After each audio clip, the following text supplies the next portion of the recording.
Hello everyone, just a quick update.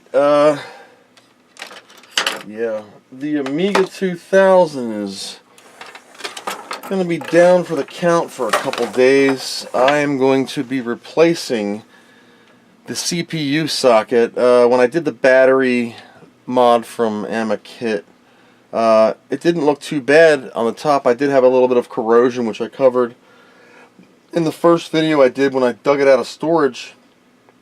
And I had some weird issues with the Vampire, even though I'm using the CPU board from the, what is this, a kipper board, a kipper 2K. So I took the ROM out and the CPU when you use the Vampire. Now I was using it in the socket here, and you don't need a CPU when you're using the Vampire. But the bus lines go across this connector, and I was having some weird problems, like I've noted in a couple of videos. I thought it was fixed when I got the new, I got this. It's the actual Vampire IDE, which you probably saw in a previous video, or the previous video, where everything was kind of running okay. But I started still having those same copy issues, where I copy a small file, the hard drive loops until the end, and then it gurus.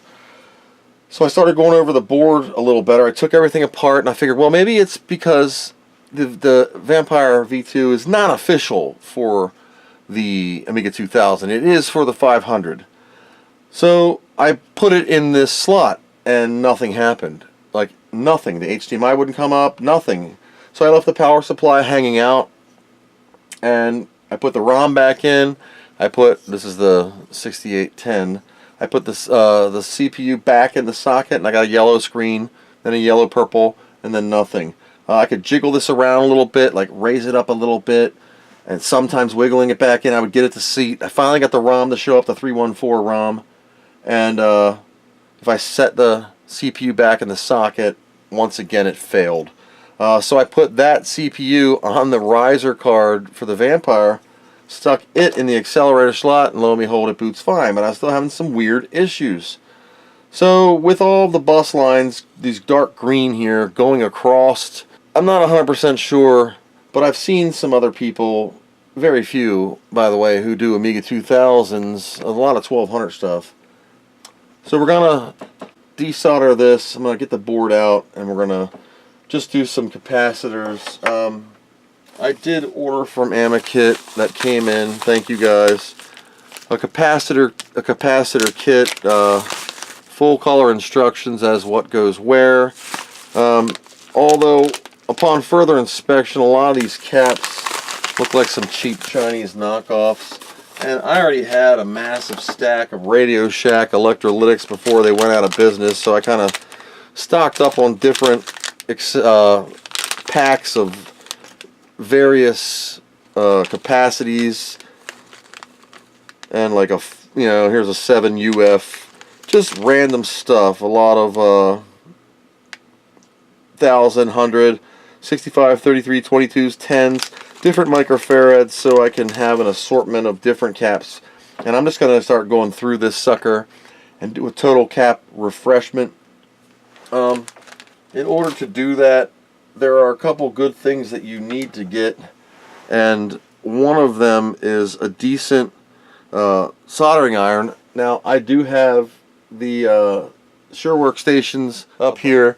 This is a power, hot air, and solder station. This is just a hot air rework station. I went ahead and ordered on eBay. Now, there are a lot of great models of this, but I wasn't about to spend the $300 that was required to get the expensive one. But I bought one of these.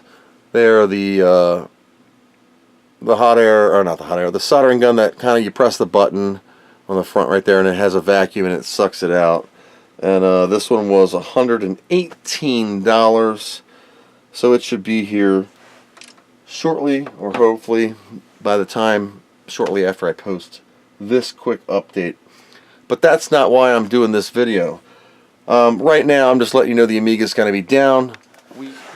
So we got ourselves an Amiga 500, and I figured, you know, this one's been, I don't even know if it works yet. It looks like a perfect candidate for a little vampire, so stay tuned for that. Thanks for watching.